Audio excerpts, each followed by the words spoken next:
E aí, turma, tudo bem?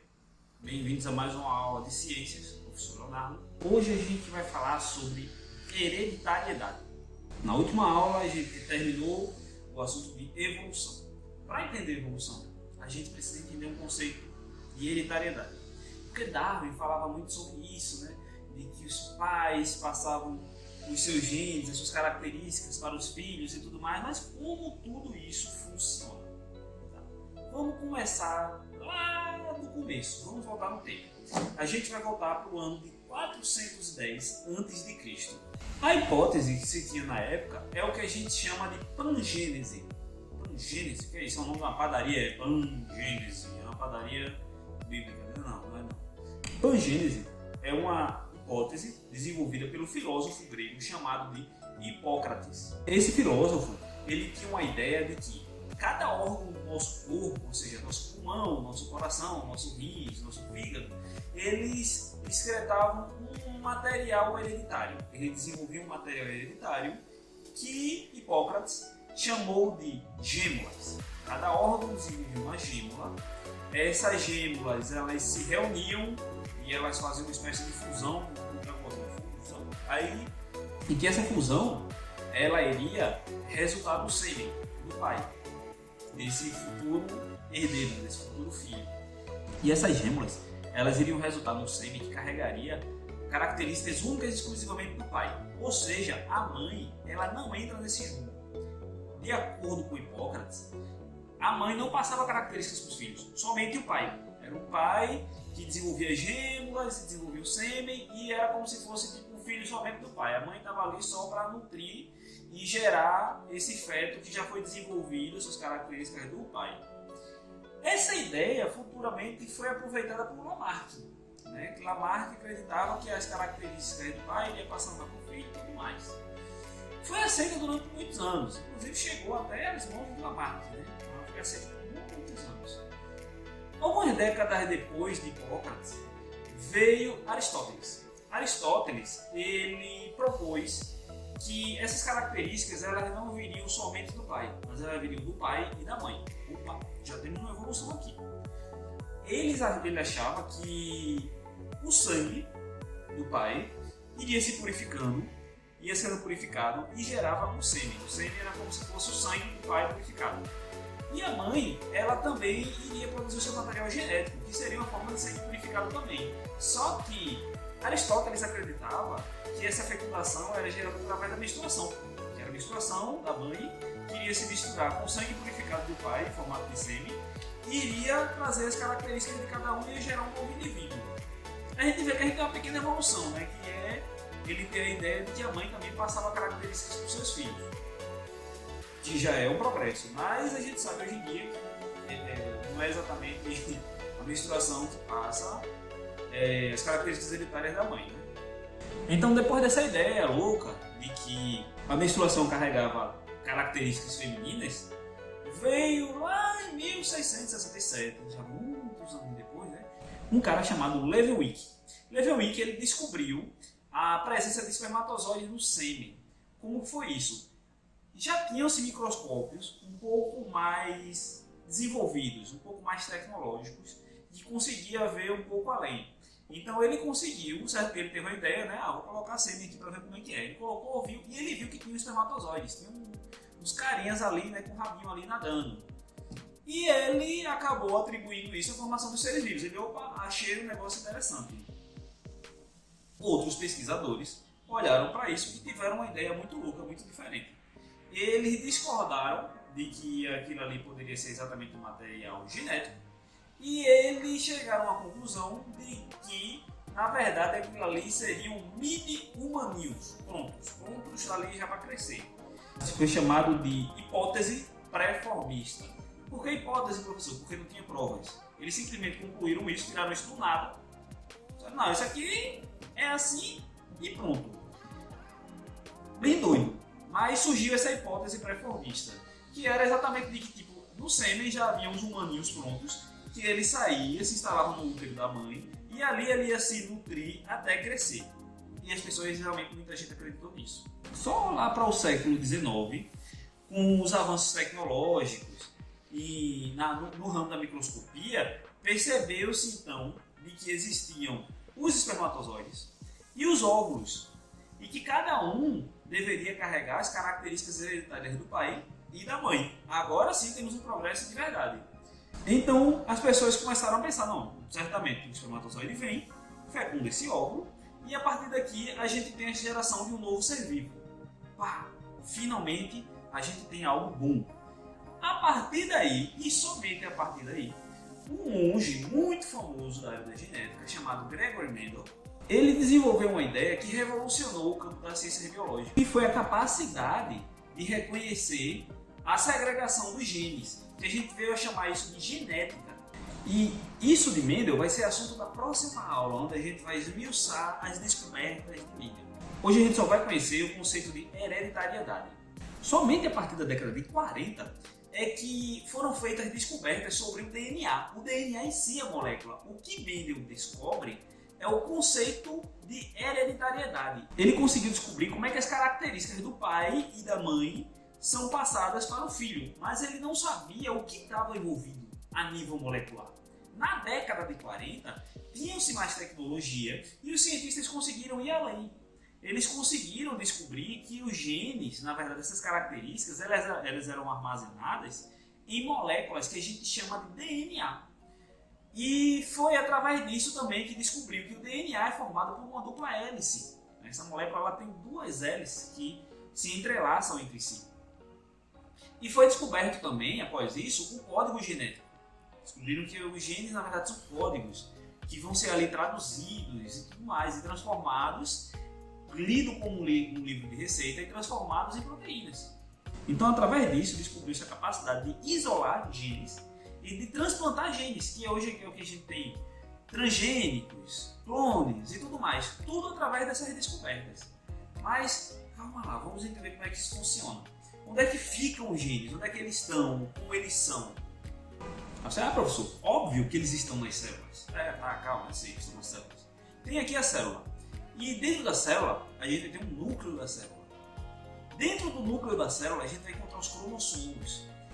E esses cromossomos, eles são nada mais, nada menos do que moléculas, uma fita extremamente longa de DNA, que está ali condensada, toda amassadinha. E ele só fica nesse formato de cromossomo, todo bonitinho do jeito que a gente conhece, no momento da divisão celular, em um momento muito específico. Mas tá, a gente pega esse novelo, esse cromossomo, e desenrola ele. E quando a gente desenrola, a gente vai ver ali a fita de DNA. Dentro dessa fita de DNA, a gente vai encontrar os genes. Então, essa fita de DNA, na verdade, é um filamento. É um filamento que, na maior parte dos casos, a não ser nesse momento específico da divisão, a gente vai encontrar tudo enovelado, tudo misturado ali. E a gente vai chamar isso de cromatina. Tá certo? Então, nessa cromatina, a gente vai encontrar ali a fitinha de DNA, vai estar dentro da cromatina fitinha de DNA, que em determinadas partes vão estar os genes. E o que é um gene? Você vai falar tanto de gene, ainda não entendi o que é gene. Beleza. Os genes, eles são segmentos de moléculas de DNA que se inicia a partir de um comando que a gente vai chamar de start codon e que contém uma sequência de códigos que vai ser capaz de produzir uma proteína. Até que se limita ao fim, a um comando de fim desse gene, que a gente chama de stop codon.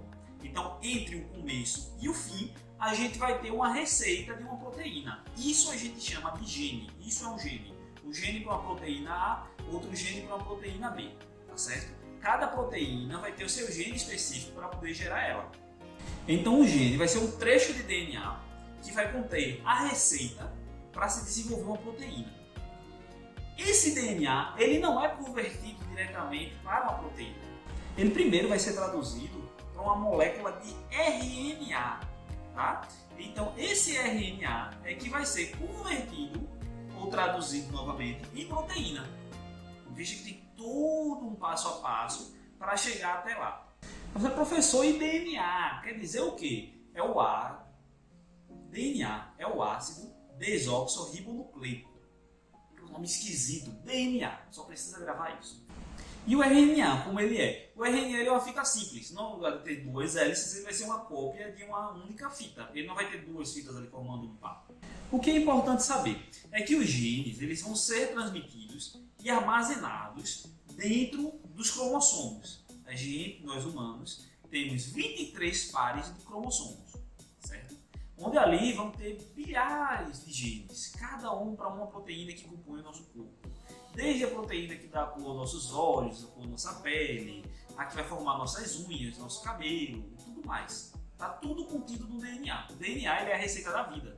Então a gente vai encontrar DNA ou RNA de vírus até humanos. Plantas, bactérias, cães, qualquer coisa. Tudo vai ter DNA. Tudo que for ser vivo aqui na Terra tem DNA ou RNA. Essa é a linguagem universal dos seres vivos. Esses cromossomos, esses pares de cromossomos, a gente vai herdar 23 cópias do cromossomo do nosso pai, que vão estar lá armazenadas dentro do espermatozoide. E a gente vai herdar 23 cromossomos vindo da nossa mãe, que vai estar armazenado dentro do óvulo. O espermatozoide vai lá, fecunda o óvulo, e a gente vai ter agora 23 pares, ou seja, a gente vai ter 23 cópias dos cromossomos do nosso pai e 23 cópias dos cromossomos da nossa mãe. A partir desse momento, há a fecundação. Cada cópia de cada gene dos nossos pais, a gente vai chamar de alelo. Então a gente vai ter um gene para a cor dos olhos, como eu falei. Digamos que o pai tem os olhos verdes e a mãe tem os olhos castanhos. Então a gente vai ter um alelo para a cor dos olhos verdes e um alelo para a cor dos olhos castanhos. Isso vale para todas as proteínas do nosso corpo.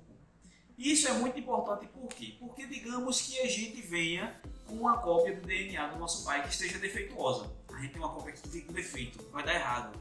Só que a partir do momento que a gente tem uma cópia dessa mesma proteína vindo da nossa mãe, a gente tem uma cópia reserva. Já que essa aqui está errada, o nosso corpo vai usar essa daqui que está certinha. Então, no final, acaba corrigindo um problema que poderia ser um problema genético. E você acaba não tendo esse problema expresso no seu corpo. E vale ressaltar que esses alelos eles não se misturam, eles coexistem, eles formam pares. A gente vai ter o par dos olhos castanhos e o par dos olhos verdes. E eles não vão se misturar, eles vão ficar separadinhos. Como eu disse, nós humanos temos 23 pares de cromossomos, ou seja, 23 paternos e 23 maternos. Quando a gente pega esses cromossomos e a gente vai lá e alinha e vai olhar cada um deles, a gente vai chamar isso de cariótipo. Ou seja, o cariótipo ele vai ser o total de cromossomos que você vai ter. Então você vai ver lá do cromossomo do par 1 até o 23, né, onde vai ter os cromossomos sexuais, vai ter vários tipos de cromossomos, todos bonitinhos que eu vou mostrar agora mesmo na tela. Como eu disse, o homem ele vai ter 46 cromossomos, ou seja, 23 pares. Mas isso pode variar de ser vivo para ser vivo. Por exemplo, uma mosca ela tem somente 8 cromossomos, ou seja, 4 pares. Mas não são todas as moscas que são assim. Um rato ele tem 40 cromossomos, ou seja, 20 pares de cromossomos. Aí você pode pensar, então quanto mais cromossomos, mais evoluído o ser vivo vai ser e tudo mais. Mas não é bem assim não, tá? Como a gente falou na última aula, não existe um ser vivo mais evoluído do que o outro. Não existe esse ápice da evolução, certo? E o número de cromossomos não tem nada a ver com isso.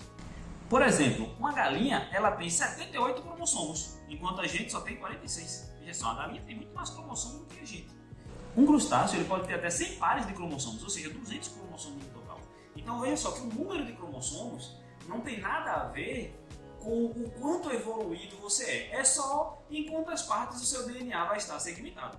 Um tipo de cromossomo que chama muita atenção da gente, quase todo mundo conhece, é o XX, XY. São os cromossomos sexuais. São os cromossomos que vai definir o seu sexo.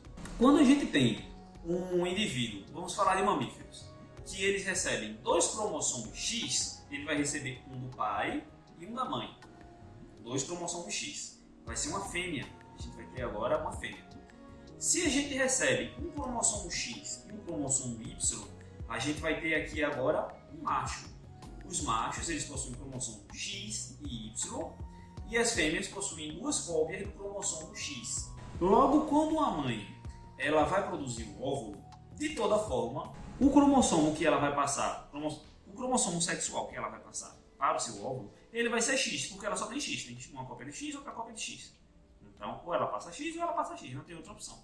No caso do pai, quando ele vai produzir o espermatozoide, ele pode passar um cromossomo X ou um cromossomo Y. Então ele vai ter um espermatozoide que pode gerar uma menina e ele vai ter um espermatozoide que pode gerar um menino.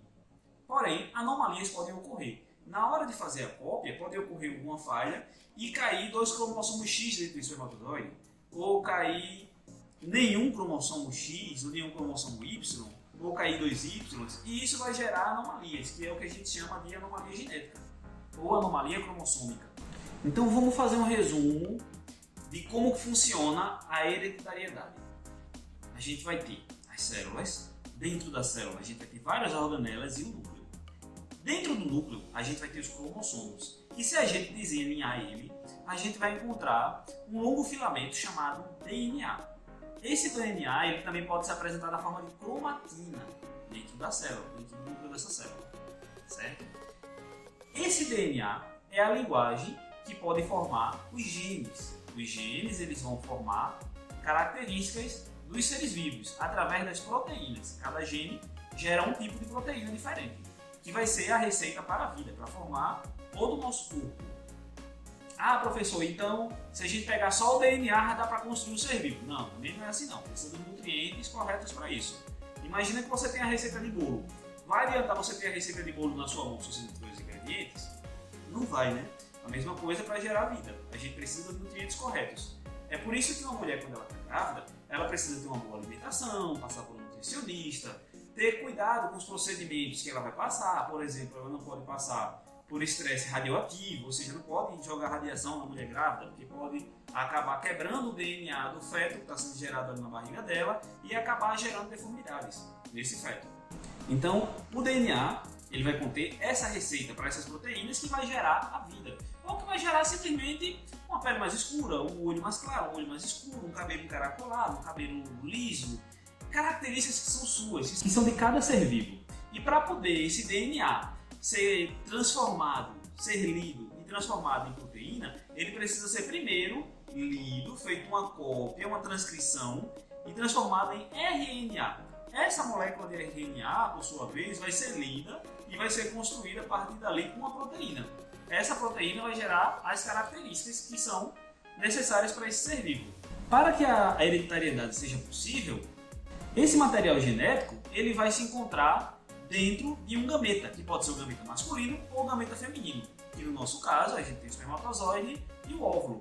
Como no caso das plantas. No caso das plantas é totalmente diferente. Ele não tem um espermatozoide, ele vai ter o gameta masculino e feminino. A planta vai ter. Ela não tem o espermatozoide, um rabinho lá dentro que vai. Não tem. É diferente.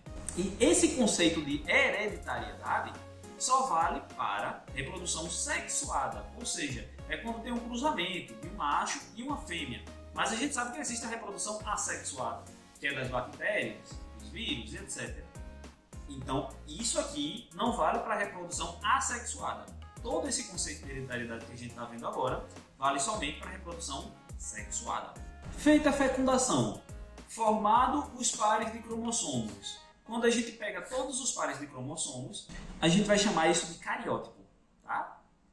Então, esse foi o assunto de hoje. Na próxima aula, a gente vai se aprofundar mais em genética e a gente vai ver as leis da genética desenvolvidas por Mendel, que foi, como eu disse, um monge e foi alguém muito importante no ramo das ciências e proporcionou tudo do jeito que é hoje. Por exemplo, a produção de transgênicos, a produção de clones, a produção de várias coisas que fazem parte do nosso cotidiano. Qualquer dúvida, vocês podem me consultar. Eu estou deixando a atividade no aplicativo da escola e eu espero que vocês estejam respondendo. Até agora não estou recebendo muitas respostas, mas eu espero que vocês fiquem atentos e vão lá responder os exercícios que eu deixo lá, tá bom? Qualquer dúvida, vocês podem me procurar. Eu sou o Leonardo, um abraço para vocês e até mais. Tchau!